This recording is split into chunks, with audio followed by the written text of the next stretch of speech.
골로새서에 있는 말씀을 살펴보고 있는데요. 바울은 그동안 이 골로새 교회에 침투했던 그 거짓 교사들에 대항하여서 그리스도가 어떠한 분이신지를 열심히 설명해 왔습니다. 그래서 그리스도의 영광과 그분의 탁월하심과 아름다움, 그분께서 행하신 일을 드러냄으로써 이제 이 골로새 교인들이 거짓 가르침을 전하는 그들에게 넘어가지 않고 오직 그리스도만 붙잡도록 하는 것이 바로 바울의 목적이었습니다. 우리는 그동안 이 내용을 함께 살펴보면서 이 은혜를 간접적으로 누린 자들이라고 할 수 있습니다. 하나님께서는 자신의 섭리를 따라서 이 성경, 특별히 골로새서가 우리에게 주어지게 하셨고, 우리 또한 다른 것을 의지하지 않고 오직 그리스도만을 의지하게 하시기 위해서 이 내용을 우리가 지금까지 읽게 하시고 또 설교를 나누게 하신 것이라고 저는 믿고 있습니다. 그래서 우리는 결국 그리스도만을 붙잡아야 한다라는 사실을 기억해야 하는데요. 특별히 21세기를 살아가고 있는 우리에게도 이 사실이 강조되어야 합니다. 사실 여기에 있는 내용들은 초대교회 당시의 일이기 때문에 우리와 직접적인 관련이 없는 것처럼 보일 수 있습니다. 하지만 마귀는 여전히 살아서 일하고 있고 어떻게든 우리의 신앙을 방해하려고 하고 있습니다. 그는 그리스도가 어떠한 분이신지를 아주 잘 알고 있는 존재입니다.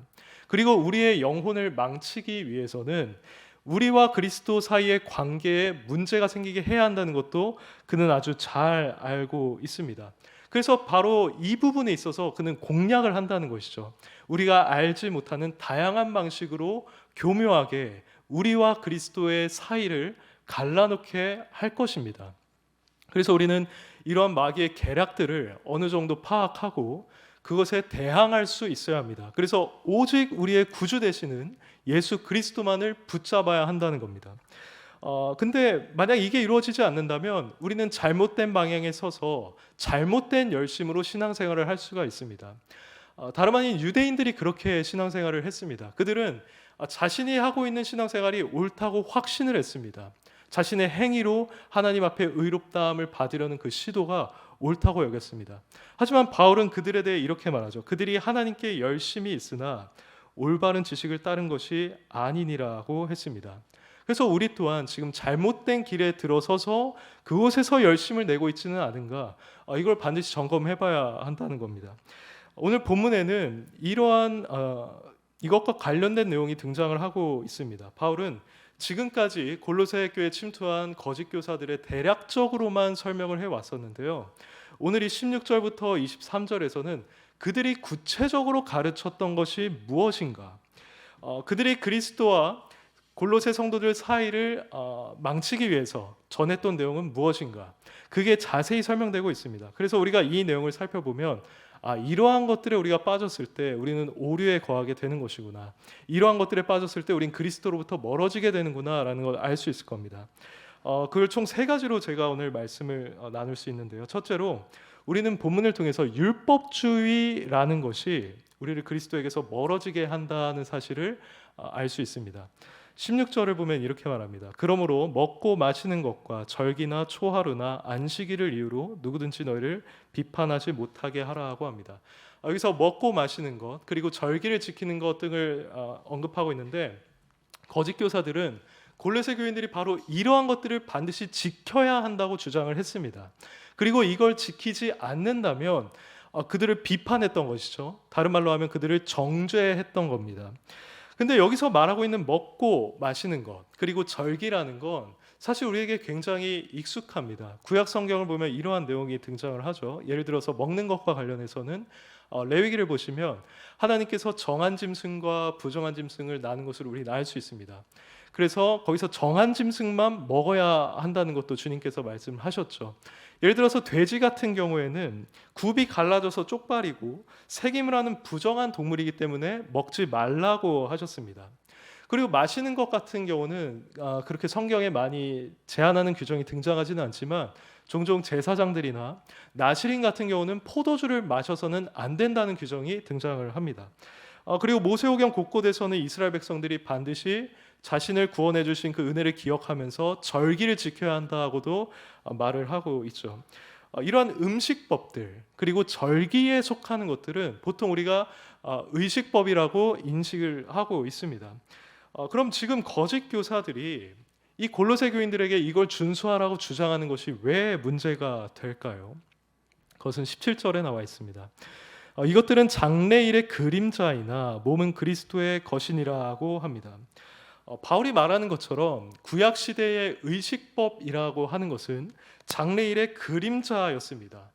그러니까 그건 우리가 실제로 궁극적으로 중요하게 여겨야 하는 것이 아니라 무언가의 윤곽을 대략적으로 보여주는, 그리고 실제의 존재를 증명해주는 역할을 하는 그림자에 불과했다는 겁니다.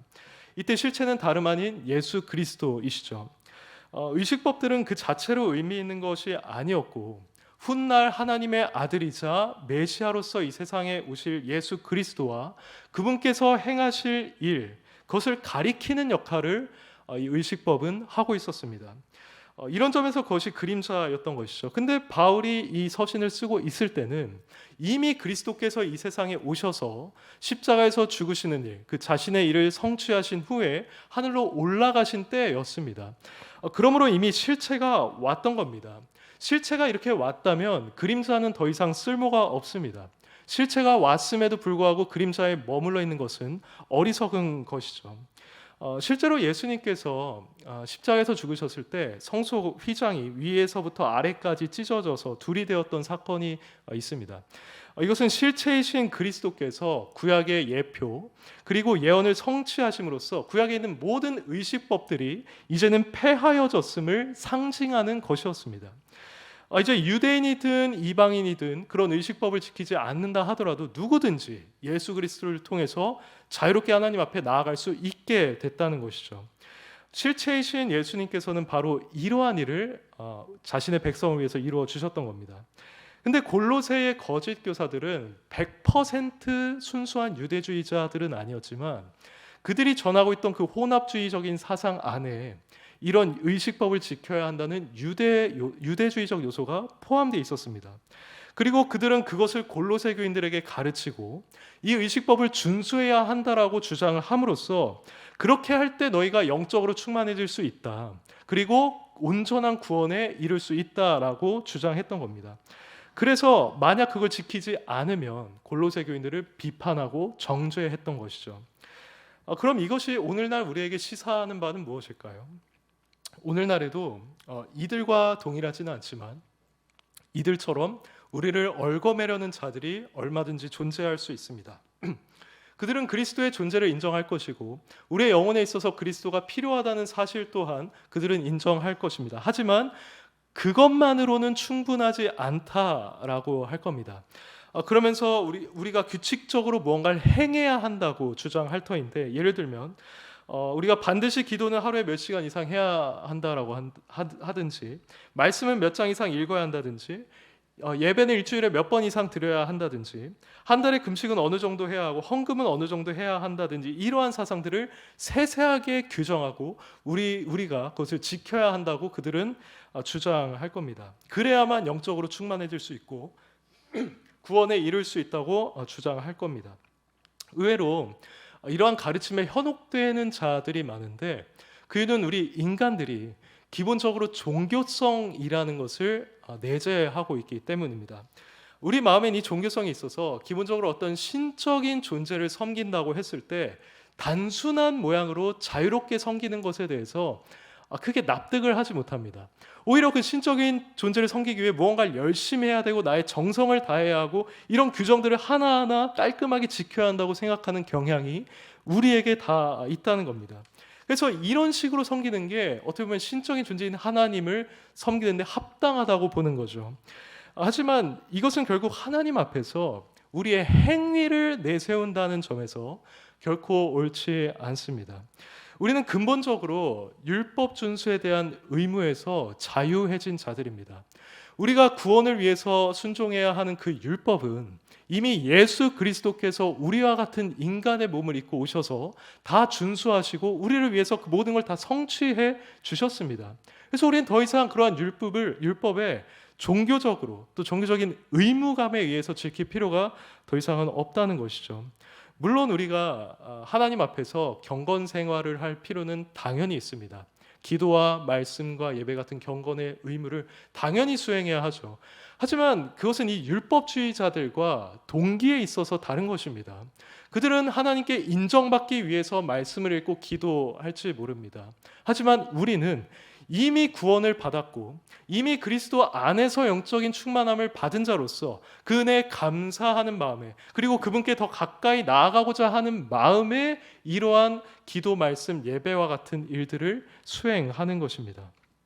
우리는 결코 율법 준수를 통해 또는 이런 우리의 규칙적인 행위를 통해 하나님께 인정을 받는다거나 우리의 영혼이 뭔가 더 고상한 차원에 이를 것이라고 생각해서는 안 됩니다. 만약 우리가 그렇게 한다면 바울이 갈라디아에서 말하는 것처럼 우리는 그리스도에게서 떨어지고 은혜에서 떨어진 자가 될 것이고, 또 앞서 말씀드린 그 유대인들처럼 하나님께 열심은 있지만 바른 지식을 따르지는 못한 자들이 되고 말 것입니다. 그것은 결국 우리의 영혼과 관련해서 그리스도가 아니라 우리의 행위와 우리가 정한 규칙을 따르는 것이기 때문이죠. 그리스도는 우리를 율법에서 자유케 하셨는데 우리 스스로가 새로운 율법을 만들어서 다시 거기에 종노릇을 하는 모양이 되는 겁니다. 그래서 우리는 이 사실을 기억해야 합니다. 우리를 하나님 앞에 받아들여지게 하고 우리를 그분 앞에서 인정받고 의롭다함을 받게 하는 것은 오직 예수 그리스도를 믿는 우리의 믿음뿐입니다. 우리가 예수님을 믿고 그분과 연합된 모습으로 하나님 앞에 나아간다면 하나님은 우리 자체 그 죄인의 모습으로 보지 않으시고 우리가 그리스도와 연합된 존재로서 그렇게 우리를 바라보십니다. 그래서 성경에서도 우리를 그리스도로 옷 입은 자라고 표현하고 있지 않습니까? 그래서 우리는 하나님 앞에 나아갈 때 항상 우리가 옷 입고 있는, 우리가 믿고 있는 그 그리스도만을 앞세워야 하는 것입니다. 그래서 우리 삶 속에 혹시나 이런 율법주의적인 요소가 없는지 우리는 돌아보고 그러한 것들이 있다면 우리는 과감하게 내버려야 합니다. 거기에 우리 신앙생활과 우리의 신앙 양심이 얽매이지 않게 해야 합니다. 바로 이러한 율법주의가 우리가 본문을 통해서 알아야 하는 첫 번째 오류입니다. 그리고 두 번째로 우리가 주의해야 하는 오류는 율법주의와 상당 부분 관련이 있는데요. 그것은 다름 아닌 금욕주의입니다. 금욕주의입니다. 20절을 보시면 너희가 세상의 초등학문에서 그리스도와 함께 죽었거든 어찌하여 세상에 사는 것과 같이 규례에 순종하느냐라고 하죠. 그리고 21절에서는 그 규례라는 것이 어떠한 것인지를 설명하는데 곧 붙잡지도 말고 맛보지도 말고 만지지도 말라 하는 것이니 라고 하고 있습니다. 여기서 맛보지도 말라고 하는 것은 16절에서 말한 음식법과 어느 정도 관련이 있다고 할 수 있습니다. 그러니까 금식을 해야 한다는 것이죠. 근데 반면에 이 붙잡지 말라, 만지지 말라 하는 것은 사실 이해하기가 조금 어렵습니다. 한편으로 이해하자면 음식을 먹지 않을 뿐만 아니라 그것을 만지지도 말라고 하는 것이구나 라고 우리가 이해를 할 수 있고, 또는 이 만지다라는 말을 성적인 것과 관련해서 해석할 수 있습니다. 그래서 아예 성관계를 금하는 것, 성적인 욕구 자체를 금하는 것으로도 볼 수 있습니다. 근데 이게 구체적으로 어떤 것이 되었든 금욕주의라는 것과 관련이 있는 것은 분명합니다. 왜냐하면 바울이 23절에서 이런 것들이 몸을 괴롭게 하는 데는 지혜 있는 모양이다라고 말하고 있기 때문이죠. 자, 그러면 금욕주의라는 것은 정확하게 어떤 것입니까? 쉽게 말해서 금욕주의라는 것은 하나님 앞에 우리가 바로 서기 위해 우리 육신의 욕구를 절제하고 다스리는 것이라고 할 수 있습니다. 사실 성경에서는 이 금욕주의와 관련된 내용이 어느 정도 등장을 합니다. 예를 들어서 로마서 말씀을 보시면 죄가 죽을 몸을 지배하지 못하게 하여 몸의 사욕에 순종하지 말라고 합니다. 그리고 영으로서 몸의 행실을 죽이라고도 하죠. 그리고 갈라디아서 말씀에서는 성령을 따라서 행해라, 그리하여서 육체 욕심을 이루지 않게 해라는 명령도 있습니다. 그래서 만약 이런 것들이 금욕주의라고 한다면 이것은 건강하다고 우리는 얼마든지 말할 수 있을 겁니다.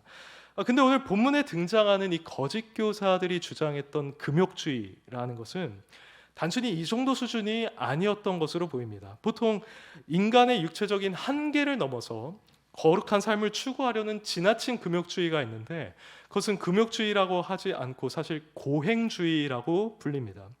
오늘 말씀에서 그들의 규례가 몸을 괴롭게 하는데 지혜 있는 모양이다라고 했었죠. 이런 걸 봤을 때 거짓 교사들은 단순한 인간의 욕구를 억제하는 금욕주의가 아니라 훨씬 더 엄격한 금욕주의인 고행주의를 주장했던 것으로 보입니다. 이 고행주의는 인간의 신체가 지닌 한계를 넘는 그러한 아주 강력한 금욕을 요구합니다. 성도의 거룩함을 위해서 육체를 제어하는 정도가 아니라 아예 억압해야 한다고 주장하는 것이죠. 실제로 교회 역사를 보면 이러한 고행주의를 추구했던 자들이 있었습니다. 다름 아닌 수도사들이죠. 그들은 모든 재산을 팔고 광야로 들어갔습니다. 그리고 광야로 들어가서 앉아서 잠을 자고 좁은 방에서 갇혀서 지내고 목욕도 단 한 번도 하지 않았고 심지어 어떤 자는 돌기둥 위에 앉아서 거기서만 생활을 했습니다.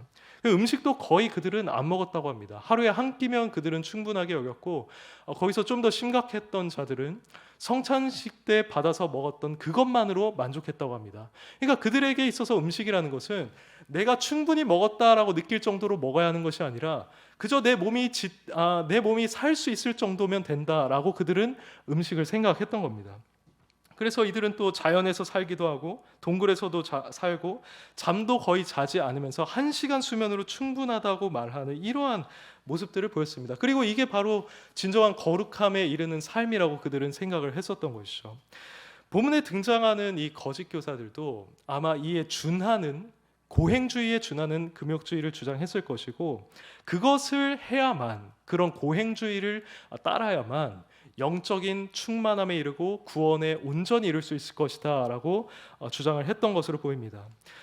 그래서 오늘날에도 사실 우리는 이렇게 생각하기가 쉽습니다. 재산을 소유하지 않고 금식을 하면서 우리가 철저하게 금욕을 하면서 살면 일반 성도들보다 훨씬 더 영적으로 뛰어나질 수 있다고 생각을 하는 것이죠.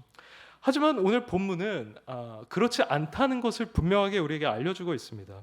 먼저 이 엄격한 금욕주의를 추구하는 자들은 그것을 통해서 자신이 육신의 소욕을 다 다스릴 수 있다. 난 온전히 거룩함에 이를 수 있다라고 생각을 했는데 23절을 보시면 이렇게 말합니다. 하반절입니다. 오직 육체에 따르는 것을 금하는 데는 조금도 유익이 없느니라고 합니다. 그들은 자신이 덜 자고 덜 먹고 몸을 가혹하게 대하고 열악하게 생활한다면 거룩한 존재가 되어서 육신의 소욕을 다스릴 수 있을 거라고 생각을 했지만 바울은 여기서 그것이 바로 그러한 고행주의가 육체에 따르는 것을 금하는데 조금도 유익이 없다라고 하는 겁니다. 분명히 인간적으로 봤을 때 고행주의는 그럴듯한 모양인 것이 맞습니다.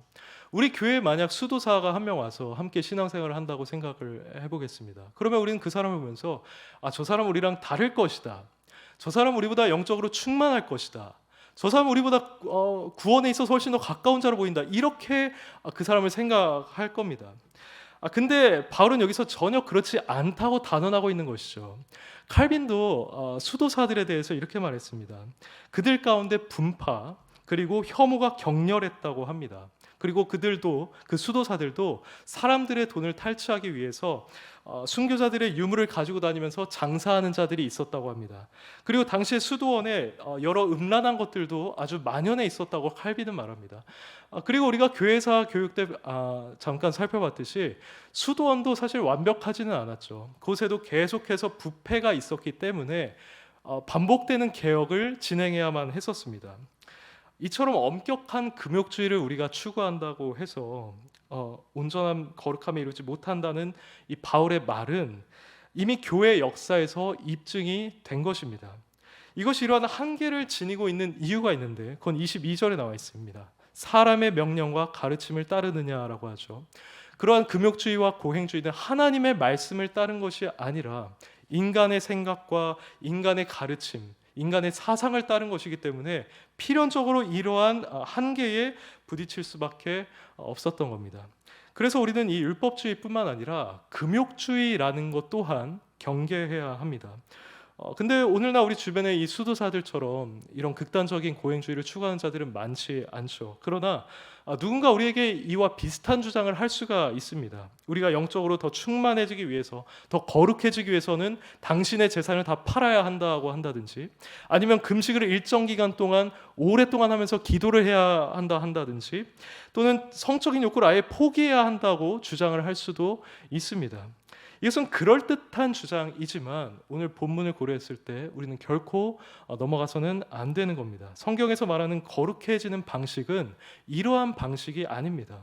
성경은 오직 우리가 그리스도와 연합하여서 그분과 함께 죽고 함께 살아남으로써 죄의 권세에 대해서 자유함을 얻고 그 이후에 우리 안에서 역사하시는 성령님을 따라서만 거룩해질 수 있다고 증언합니다. 그래서 우리는 우리가 거룩한 삶을 살아가기 위해 이러한 금욕주의와 같은 우리의 행위, 우리의 희생, 우리의 고생을 의지하는 것이 아니라 오직 예수 그리스도와 우리 안에 거하시는 그 성령님만을 의지해야 합니다. 그러므로 이런 금욕주의라는 것도 우리는 반드시 분별하고 거부해야만 하겠습니다. 마지막 세 번째로 우리는 특별한 체험 또는 그러한 체험을 한 자를 의지하는 식의 신앙생활을 경계해야 합니다. 18절을 보시면 아무도 꾸며낸 겸손과 천사 숭배를 이유로 너희를 정죄하지 못하게 하라. 그가 그 본 것에 의지하여 그 육신의 생각을 따라 헛되이 과장하고 라고 합니다. 먼저 여기서 꾸며낸 겸손이라고 말을 하는데요. 이때 당시에 골로새 교회에 침투했던 거짓 교사들은 다름 아닌 천사 숭배를 주장했다고 했습니다. 그들이 이것을 주장한 맥락은 다음과 같습니다. 그들은 우리 인간은 너무나 비천한 존재다. 반면에 하나님은 너무나 높은 존재고 고귀한 존재이시다. 그래서 우리가 그리스도의 중보만으로는 충분하지 않고 다른 존재의 중보 또한 필요하다라고 하면서 그게 바로 천사라고 주장을 했던 겁니다. 이 천사를 숭배하면 하나님 앞에 나아갈 수 있다고 했던 것이죠. 근데 이것이 어떻게 보면 겸손해 보이는 모양입니다. 자신을 낮추는 것처럼 보이니까요. 하지만 이것은 하나님의 뜻을 따른 것이 아니라는 점에서 겸손이 아니었고 그저 꾸며낸 겸손이자 거짓된 겸손이었습니다. 그러나 그들에겐 더욱 심각한 문제가 있었는데 이런 거짓 가르침을 전했던 자들은 천사 숭배를 주장하는 동시에 17절 하반절에서 말하듯이 그 본 것에 의지하여서 그 육신의 생각을 따라 헛되이 과장하는 자들이었습니다. 그러니까 이들은 특정한 신비적인 체험을 통해서 자신이 환상을 봤다고 주장하는 자들이었던 겁니다. 이들은 그것을 볼 뿐만 아니라 자신의 마음에 그것을 과장해서 사람들에게 증언하기를 좋아했습니다. 내가 이런 걸 봤다. 이런 걸 보니까 나는 영적으로 이런 걸 느꼈다라고 하면서 어떤 신비적인 분위기를 풍겼던 것이죠. 영적인 분별력이 부족했던 골로새 교인들은 이러한 거짓 교사들을 보면서 아마 혹했을지도 모릅니다. 그들이 뭔가 경험했다고 하니까, 일반 성도가 경험하지 못하는 그걸 보았다고 하니까 이 사람이 나보다 그리스도와 더 가까운 것은 아닐까? 영적인 세계에 대해서 이 구원의 영역에 있어서 나보다 더 잘 알고 있는 것은 아닐까? 그래서 내가 이 사람의 말을 들어야만 내 영혼이 안전하지는 않을까? 와 같은 생각을 그들은 했을 겁니다. 이렇게 무언가를 경험했다고 주장하는 자들을 의존하게 된 것, 이것이 골로새 교인들이 가지고 있던 심각한 문제 중 하나였던 겁니다. 이렇게 무언가를 체험했다고 하면서 성도를 미혹하려고 하는 자들은 사실 초대교회 때부터 있어 왔고 사실 오늘날에도 상당수 존재합니다. 이들은 자신이 특별한 체험을 했다고 주장합니다. 성령님을 언급하면서 그렇게 하기도 하고요. 어떤 자들은 아예 자신이 새로운 계시를 받는다고 주장하기도 합니다. 그래서 무분별한 사람들은 이 사람들에게 진리가 있다고 생각을 합니다. 그래서 특정한 것을 보고 듣고 체험한 사람, 이들의 말만 들으면 된다고 생각합니다. 그래서 그들에게 자신의 에너지, 시간, 물질을 다 투자하게 되고 그 사람의 말이면 벌벌 떨기도 하면서 점점 그 사람은 그 집단의 교주가 되는 것이죠. 그 교주의 말이 법이 되고 사람들은 그 사람의 말을 맹목적으로 따라가게 되는 겁니다. 물론 체험이라는 것 자체가 사실 성경적으로 봤을 때 우리가 부정할 수 있는 것은 아닙니다. 성경에는 인간이 특별한 체험을 한 케이스가 상당수 등장합니다. 예를 들어서 에스겔 같은 경우도 환상을 체험했죠. 또 이사야도 그렇고 또 사도 요한 같은 경우도 그렇습니다. 바울도 그러한 체험을 경험했습니다. 하지만 하나님께서 우리에게 자신의 뜻을 완벽하게 계시해 주신 이 성경이 우리 손에 주어져 있는 이상 우리는 이러한 극적인 체험, 영적인 체험들이 일반 사람들에게도 일어날 것이라고 기대하기란 쉽지 않습니다. 그래서 우리는 하나님의 말씀과 이 말씀을 통해 역사하시는 성령님을 통해서 하나님의 뜻을 충분히 깨달을 수 있다고 믿습니다. 설령 누군가 실제로 뭔가를 체험했다고 할지라도 그 체험이 그 사람을 성경과 그리고 그리스도께 더 인도하는 방향으로 나아가지 않는다면 그것은 상당히 의심스러운 것입니다. 성령은 곧 그리스도의 영이기 때문에 만약 성령께서 누군가에게 역사에서 체험을 하게 하셨다면 반드시 그 사람을 그리스도께로 가까이 하게 만드십니다. 그리고 그리스도를 닮은 성품을 그에게서 낳게 하십니다.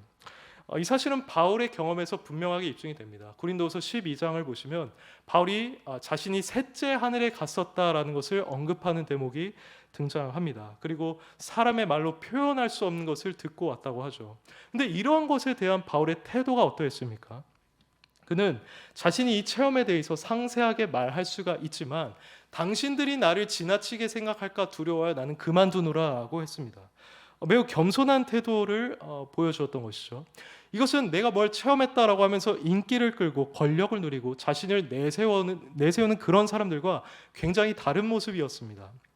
그러므로 우리는 바로 이러한 기준으로 누군가의 체험에 대해서 분별할 수 있어야 합니다. 성령을 제대로 경험한 자들, 특별한 역사를 성령님에 의해서 경험한 자들은 반드시 성령의 열매를 맺게 되어 있습니다. 또 그는 필연적으로 그리스도의 성품을 드러내게 되어 있습니다. 만약 그렇지 않고 자신을 내세우고 교만하고 섬기는 것이 아니라 섬김을 받으려 하고 자신에 대한 사람들의 헌신을 요구한다면 그 사람의 체험은 상당히 의심스러운 것이라고 할 수밖에 없습니다. 예레미야가 활동하던 시대에도 이런 자들이 있었습니다. 예레미야 23장 25절에서는 이렇게 말합니다. 내 이름으로 거짓을 예언하는 선지자들의 말에 내가 꿈을 꾸었다 말하는 것을 내가 들었노라 하고 하나님께서 말씀하십니다. 그들은 이런 식으로 사람들을 미혹했던 겁니다. 그러면서 자신의 마음에 있는 것을 예언했고 사람들로 하여금 하나님을 잊게 만들었다고 이 예레미야 말씀에서 증언하고 있습니다. 오늘날 특별한 체험을 했다고 하는 자들도 마찬가지입니다. 그들은 사람들이 자신에게 관심을 갖게 만들면서 우리로 하여금 그리스도를 잊어버리게 만듭니다. 그리스도께서 어떠한 분이신지, 그분이 우리를 위해서 무엇을 행하셨는지, 우리가 그분을 의지할 때 어떤 은혜를 누릴 수 있는지에 대해서 완전히 까먹게 만들어버립니다. 그래서 그 사람의 체험과 그 사람의 말에만 집중하게 만드는 것이죠. 사실 천상의 세계에 대해서 말한 사람들 중에 우리가 귀 기울여야만 하는 증인은 오직 우리 주 예수 그리스도 밖에는 없습니다. 예수님은 자신이 아는 것을 말하고 본 것을 증언하노라고 하셨습니다. 그분만이 하늘에서 내려오신 분이었습니다. 그분은 내 아버지에게서 본 것을 말한다라고 하셨습니다. 만일 이처럼 예수 그리스도께서 하늘에서 그 하나님에 관한 것을 다 보셨고 우리 영적인 것에 대해서 이미 다 보고 알고 계신다고 한다면, 그리고 그분이 우리에게 필요한 것들을 충분히 성경에 계시해 주셨다라고 한다면 우리가 그런 자들의 말을 따라야 할 이유가 무엇입니까?